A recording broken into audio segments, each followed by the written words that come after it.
ọhaneze ndị Igbo eburukwa na mbata ọzọ biko na ihe a bụ nwana anyị nwoke Jpac okwu anya ọnụ 2023 ọ sị ka o were ohere a wee gwa nwa Emeka Ike okwu da boy nke a bụ dada dewela ahụ ọnụ ka onye ji ụgwọ ụlọ so sị ka o were ohere agwụ ya okwu ịma na onye ji ụgwọ ụlọ anara amana na-akpọ afọ ọnụ ya akpọ maka na landlord pụta fụzi aka ị na-eme ime ị na-akpọ afọ ọnụ sị na ị ka ji m ụgwọ cheta na aka ava afọ ọnụ so nwa be Emeka Ike apụtago na ịmanụ ka o si akpọli mpe ya Jpac wee sị ka ọ tọpụrụ ya okwu maka na asị na mụrụ m nwatakịrị o yiri mpịa mana ọ na-akpa agwa ka ndị Hausa na-akpa agwa ka ndị maka ige interview Daddy Freeze mana Daddy Freeze bụ onye ara ka ọ Daddy Freeze ahụ adịchara ya ọ na-akụghịlị mana o nwere interview grant former PA Emeka Ike the guy wee na-akọwa mgbe ahụ na mgbe ha bata n'ụlọ one certain day like that na nwa Emeka Ike nke nwaanyị kapele mpe mgbe ahụ ọ dị ebe a year plus madam nọ n'ime ụlọ ụmụ nwoke nke ọzọ nọ n'elu ọ hapụ nwatakịrị ogbolo igbo lue side gate o nwere onye nọ na the compound uche na enweghị security egbuwe họn madam anụrọ so mgbe ha batazi n'ime paakị ya moto wee fụ na nwatakịrị anya ọ na-anche tetasi everywhere nwaanyị adịghị n'elu anya ya na Emeka Ike nwezia confrontation na nwaanyị buru ụzọ maa awụla nọ nke nwaanyị na-ebu ụzọ eti Emeka Ike ihe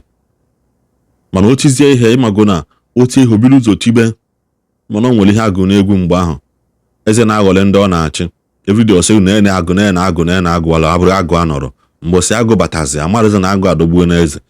so biko nwaanyị bụ ụzọ tibi ihe mana unu na ya gedata interview of mụ na-aghọta fụ na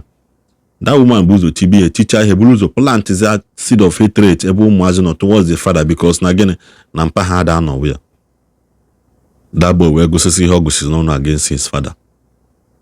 so achọrọ m ka unu kiulue down geenụ ntị ka unu nụ ihe Jpac gwalụ towards the thing na-aga on maka na ejuro m ike eti ihe gbasara family mmadụ n'ịntanetị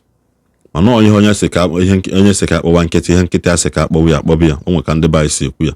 so biko nụ asị gịnị take the message don't and leave the messenger you may hate Jpac but biko take his message and leave the messenger ndị oyibo na-asụkwana gịnị solo okwu ọnụ m eso n'omume m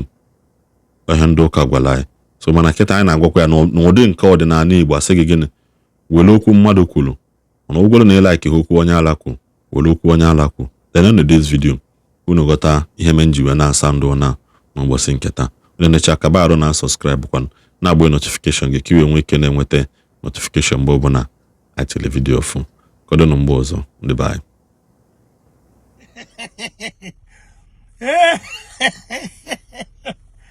Emeka Ike ọ rejiela na ndụ gị efughị ihe mere onwe gị ife yisi gị efughị ihe mere onwe gị na nọmba 1 ma ha asụ Igbo abara asị Emeka Ike ị ya asụwa Igbo for complete 2 minutes etighi bekee mba 2 minutes dị too big ị ga-asụwa Igbo for 1 minute etighi bekee mba ị ga-asụwa Igbo for 30 seconds etighi bekee the answer is no. All your life in the township nwa gị mụrụ amụ ekụzighiri Igbo ma ha asụ Igbo nwunye gị ama ha asụ Igbo but they are all Igbos life would in the township now already your ex-wife adora gị zaza because of gịnị you play your role well yes nna m na-atụ ilu si na ọkụkọ nwaanyị zụrụ na-elo akpa yes nya oyicha akpa wụrụ ọnụ ya tụ wee ṅụọ mmiri nya ọkụkọ nwaanyị zụrụ ifugo ndị na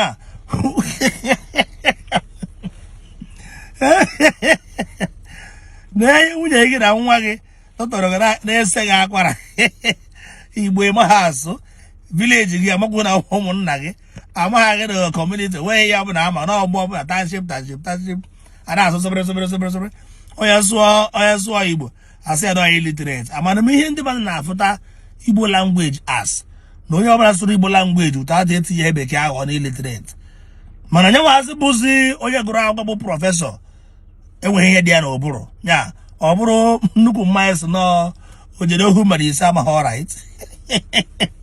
na person 6 abụghị person 6 Emeka Ike ifu na look at ihe your son o gosi na nwa gị ahụ enweghị home training your son enwere home training because of gịnị na ọmụma ya zụrụ ya look at ife kpọrọ onwe ya mother bịara social media na-eme interview mama gị kwụrụ nwa gị nọrọ die ghee isi eghe buru dread because na nna gị gwara gị na ọ chọghị ka iso ụzọ a maybe na ọfụ na ụzọ ahụ ị na-eche iso na ime ekie ka egwu akwụkwọ dị useful na ọ bụrụ ndị na ya akụ egwu ikwechiri because ị chọrọ ịkụ egwu ị chọrọ ịdị ka Fino ị chọrọ ịdị ka Davido ị chọrọ ịdị ka Olamide ị chọrọ wee word life ị chọrọ life of karịa control gị a small boy like you ya na-eme ụmụ nwoke ya agbanecha anya nwunye ha chigide ha ọnụ n'ala they will have no option than to go and marry another wife. Look at if we kpọrọ onwe a mother kpọrọ nwa gị na-ata di gị ọsọ ego ebe na gị na di gị sere okwu. How will you allow your son to be insulting your ex-husband na social media, na public, na interview? You fail as a mother and for that because nobody will seek for your hand in marriage. Because when I'm not a grown-up child like this, even say in 23 years, I'll be heady, 25 years, but they go to 40 something years. So you fail as a mother. Look at what you are doing in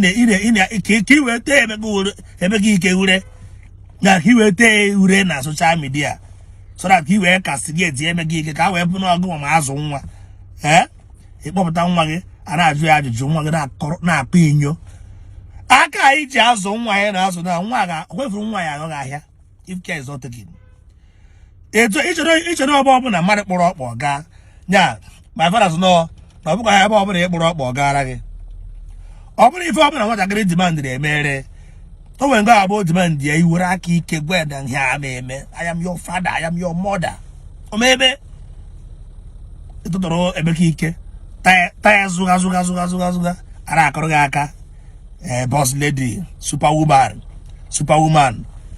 Ọ bụrụ nwaanyị na ha azụ na gịnị na abụ na-eme tọkọrịtọ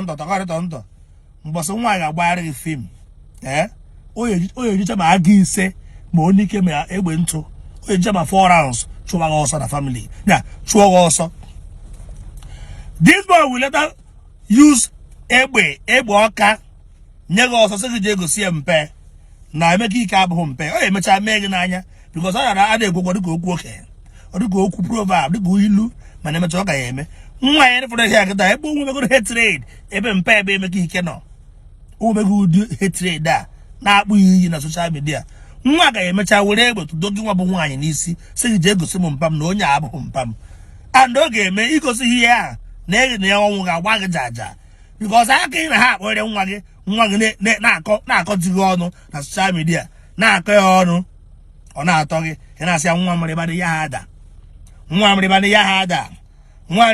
ada emecha o ya eji aga ise uche ndị court, ọ ya emecha bụrụ onike uche ndị court invade your home tụdo gị egbe n'ihu sị gị je egosi m mpam because na ịkụ ego mkpụrụ hatred. You have sowed a seed of hatred in the life of this boy, and that's not apple again because that the worst thing that can happen to a family. Nwaanyị nwa kwegide mkpụrụ ọjọọ wee kwee mkpụrụ hatred na mkpụrụ obi ụmụ ka akpọ mpa ha asị, ọ na hapụ. Mark my word and mark today's date. Aka iji azụ nwa gị ka ọ wee kpọọ Emeka Ike asị. Nsoro ọ bụgo na gị na Emeka Ike anọzighị na-separate go.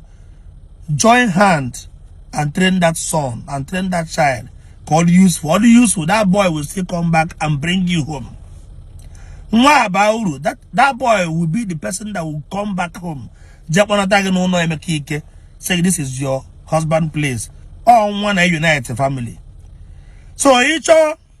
we oche si nwa mrịbana ya hada mboso ga-esu nwa na-ejighị egbe 6 rounds to dogi n'ihu sị gị egosi original mpe mara ọ bụ mmụọ ka kwuo rịbana